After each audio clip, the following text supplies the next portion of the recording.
ತಲೆ ಕೆಟ್ಟಿದೆ ಅಕ್ಕನಿಗೆ. ಆಸ್ತಿ ಮತ್ತು ಬಿಸ್ನೆಸ್ ಸಿಗೋದಾದರೆ ಯಾರನ್ನೇ ಆದರೂ ಬಿಡೋದೆ ಅಂತಾಳೆ. ಇನ್ಸೆಕ್ಯೂರಿಟಿ ಕಾಡ್ತಿದೆ. ಅಂಥದ್ದೇನು? ನಾನಿದ್ದೀನಲ್ಲ. ಇದ್ದೀಯಾ ಸರಿ, ಪ್ರಯೋಜನ? ಅಕ್ಕನಿಗೆ ಸುಖದ ಬದುಕೋ ಅಭ್ಯಾಸ ಆಗೋಗಿದೆ. ಆಸ್ತಿ ಇಲ್ಲದೆ ಅವ್ರಿಗೆ ಅಸ್ತಿತ್ವ ಇಲ್ಲ. ಆಸ್ತಿ ಗುದ್ದಾಟ ಶುರು ಆಗ್ತಿದ್ದ ಹಾಗೆ ಎರಡು ಗುಂಪು. ಯಾವುದು ಗೆಲ್ಲುತ್ತೋ ಅದು ಬದುಕುಳಿಯುತ್ತೆ, ಸೋತದ್ದು ನಶಿಸುತ್ತೆ. ರಸ್ತೆಗೇನು ಬರಲ್ಲ, ಇರೋದು ಸಾಕಾಗತ್ತೆ. ಈಗಿರೋ ಅಷ್ಟು ಸುಖ ಇರೋದಿಲ್ಲ. ಸಾಕು ಇದ್ದಷ್ಟೇ. ಅಕ್ಕನಿಗೆ ಸಾಲದು. ಎಲ್ಲ ಒಂದಾಗಿದ್ದೀರಾ? ಪುರುಸೊತ್ತಾಗಿದೆ ಇವತ್ತು. ಮನಸ್ಸಿನ ಕೆಲವು ಮಾತುಗಳನ್ನು ಆಡ್ಬಿಡ್ತೀನಿ, ಕೇಳು. ಆಮೇಲೆ ನಿರ್ಧರಿಸು. ಕೊನೆಯ ನಿರ್ಧಾರ ನಿನ್ನದೆ. ಅದಕ್ಕೆ ನಾನು ಬದ್ಧ. ಬೇಡ, ನಾಳೆ ಬರ್ತೀನಿ. ಅದ್ಯಾಕೋ? ಮಾತಲ್ಲಿ ಮರಳು ಮಾಡ್ತೀಯ. ನಿನ್ನನ್ನು ಗೆಲ್ಲೋದು ಕಷ್ಟ. ಹೊಗಳಿ ಹೊಗಳಿ ಹೊಗಳಿಕೆಯ ಹೊನ್ನ ಶೂಲ. ಕೂತ್ಕೋ. ವಯಸ್ಸಾಗ್ತಾ ಬಂತು. ಸತ್ಯನ ಆಡೋ ಮನಸ್ಥಿತಿ ಕಮ್ಮಿ ಆಗ್ತಾ ಬರುತ್ತೆ.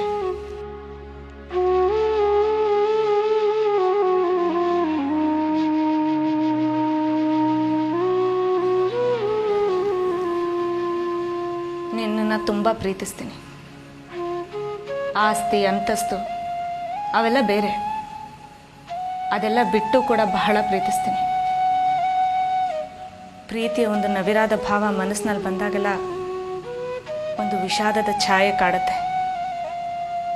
ಇಷ್ಟು ಆಸ್ತಿ ಅಂತಸ್ತು ಇರೋ ಮನುಷ್ಯ ನನಗೆ ನೀನು ದಕ್ಕೋದಿಲ್ಲ ಅನ್ನೋ ಭಾವ. ಅಮರ ಪ್ರೇಮ ಕಥೆಗಳು, ಅದು ಯಾವುದೋ ಕಾರಣಕ್ಕೆ ಸಮಾಜ ಅವರನ್ನು ಒಂದಾಗೋದಕ್ಕೆ ಬಿಡಲಿಲ್ಲ. ಅಮರರಾದರು. ಬಿಟ್ಟಿದ್ರೆ ಮದುವೆ ಆಗಿರೋರು ನಿಜ. ಎಷ್ಟರ ಮಟ್ಟಿಗೆ ನಡೆದಿರೋದೋ ನಾನು ಕಾಣೆ. ನಮ್ದು ನಡೆಯತ್ತೆ. ಮದುವೆ ಆಗ್ತೀಯ, ಅಲ್ಲಿ ಆಸ್ತಿ ಆದಾಯ ಬಿಟ್ಟು ಬರ್ತೀಯ. ನಂತರ ಏನು ಮಾಡ್ತೀಯ? ನಿನಗೆ ಸಹಾಯವಾಗಿರ್ತೀನಿ. ಏನು ಸಹಾಯ ಮಾಡ್ತೀಯ? ಕೆಲಸ ಆಗ್ಬೋದು, ದುಡಿಯೋದು, ಬದುಕಿನ ಅವಶ್ಯಕತೆಗೆ ಎಷ್ಟೋ ಅಷ್ಟು. ಏನು ಕೆಲಸ ಮಾಡ್ತೀಯ? ಯಾವುದ್ರ ತಯಾರಿ ಇದೆ ನಿನಗೆ?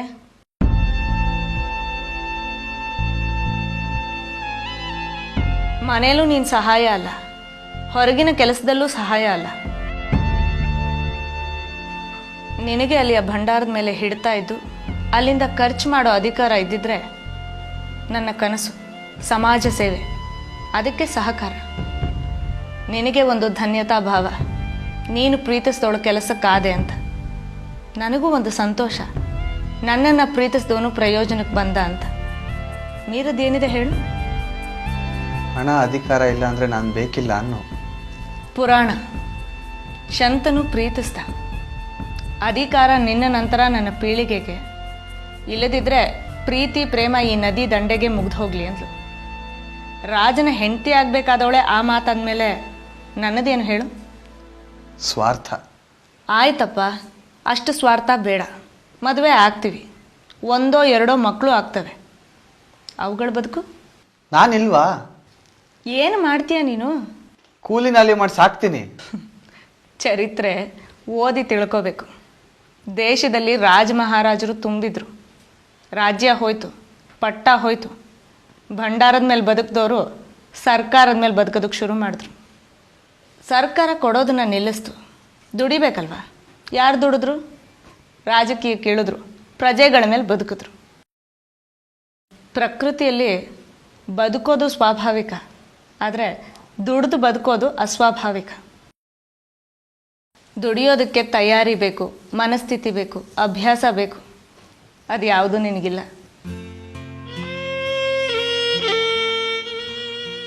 ಕಷ್ಟ ಆಗತ್ತೆ ನನಗೆ.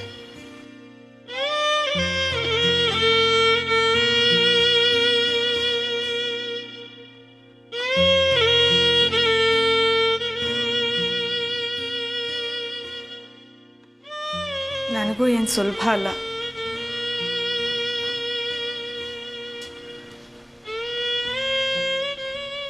ಇದೆಲ್ಲ ಬೇಡ. ನಾನು ನನ್ನ ಆಸ್ತಿ ವ್ಯವಹಾರ ಎಲ್ಲ ಬಿಟ್ಟೆ. ನೀನು ಬಿಟ್ಬಿಡು ಈ ಕೆಲಸ. ಧ್ಯೇಯ ಕನಸುಗಳನ್ನು ಇಬ್ಬರೇ ಪ್ರಪಂಚದ ಇರುವಿನ ಪರಿವೇ ಇಲ್ಲದೆ ಬದುಕೋಣ.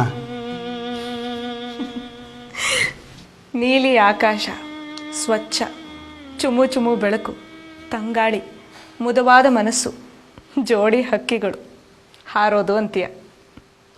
ಋತು ಬದಲಾಗುತ್ತೆ, ಕಾರ್ ಮೋಡ ಮುಸುಕತ್ತೆ, ಮಳೆ ಸುರಿಯುತ್ತೆ, ಬೆಚ್ಚಗೆ ಕೂರೋದಕ್ಕೆ ಗೂಡು ಬೇಕು, ಹಸುವಾಗುತ್ತೆ, ಮುಂದೆ ಮೊಟ್ಟೆ ಮರಿ. ಗೂಡು ಕಟ್ಟೋ ಯೋಗ್ಯತೆ ಇಲ್ದಿರೋ ಗಂಡಿನೊಟ್ಟಿಗೆ ಯಾವ ಹಕ್ಕಿ ಹಾರಾಡುತ್ತೆ ಹೇಳಿ? ಪ್ರೀತಿಸೋಕೆ ಮುಗ್ಧ ಮನಸ್ಸಿರೋ ಗಂಡು ಸಾಕು. ಬದುಕೋಕೆ ಸಂಸಾರಕ್ಕೆ ದುಡಿಯೋ ಚೈತನ್ಯ ಇರೋದು ಬೇಕು, ಸಾಕೋ ಶಕ್ತಿ ಇರೋದು ಬೇಕು. ಮೋಸ ಮಾಡ್ತಿದ್ಯಾ ನೀನು? ದಂಡೆಯಲ್ಲಿ ಮರಳ ಮೇಲೆ ಕೈ ಕೈ ಹಿಡಿದು ಹೆಜ್ಜೆ ಹಾಕೋದು ಬೇರೆ, ದಡದ ಆಳ ಇಲ್ಲದೆ ಇರೋ ನೀರಿನಲ್ಲಿ ಆಡೋದು ಬೇರೆ. ಸಮುದ್ರ ಮಧ್ಯದ ಅಲೆಗಳನ್ನು ಎದುರಿಸಿ ಅರಿಯದ ಆಳ ಅಂತ್ಯಗಳನ್ನು ನೀಸಿ ದಡ ಮುಟ್ಟೋದೇ ಬೇರೆ. ಹಗಲಗನಸು ಕಾಣೋಕೆ ನಿರ್ಧಾರಗಳಿಗೆ ಎಚ್ಚರದ ಅವಶ್ಯಕತೆ ಇದೆ. ಮದುವೆಗೆ ಮುಂಚೆ ಪ್ರೀತಿಸಿದ ಹೆಣ್ಣಿನೊಟ್ಟಿಗೆ ಸರಸ ಆಡೋದಕ್ಕೂ ಮದುವೆಯ ನಂತರ ಹೆಂಡತಿನ ಸಹಿಸ್ಕೊಳ್ಳೋದಕ್ಕೂ ತುಂಬ ವ್ಯತ್ಯಾಸ ಇದೆ. ಆಸ್ತಿ ಅಂತಸ್ತು ಬಿಟ್ಟು ಬರ್ತೀನಿ ಅಂತೀಯ, ಮೊದಲು ಅದನ್ನು ದಕ್ಕಿಸ್ಕೊಂಡು ನಿನ್ನದಾಗಿ ಮಾಡ್ಕೊ, ನಂತರ ಸಾಧ್ಯ ಆದರೆ ಬಿಟ್ಟು ಬಾ. ಸ್ವಂತದ್ದನ್ನು ಅನುಭವಿಸಿ ಸಾಕಾಗಿ ಬಿಟ್ಟು ಬರೋದಕ್ಕೂ ಸ್ವಂತವಾಗಬಹುದಾದ್ದನ್ನು ಬಿಟ್ಟು ಬರೋದಕ್ಕೂ ಬಹಳ ವ್ಯತ್ಯಾಸ ಇದೆ. ಹೊರಡ್ತೀಯಾ ಪ್ಲೀಸ್?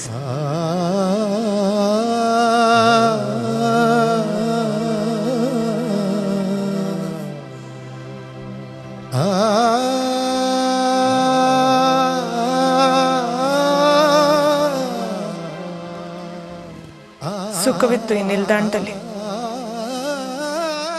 ಪಯಣದುದ್ದಕ್ಕೂ ನೆನಪಿರುತ್ತೆ.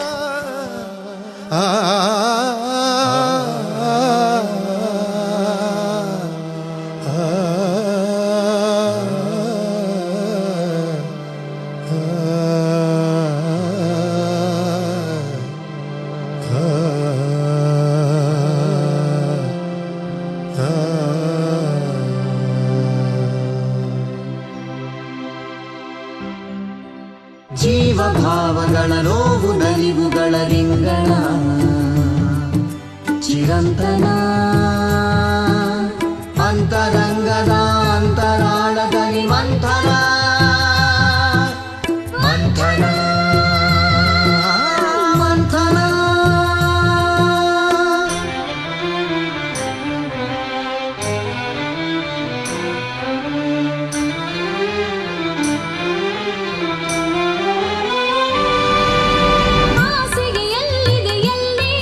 ಕಂಡವರ ಬೇಲಿಯ ಹಾಯುವ ತವಕ ಧನ ಕನಕ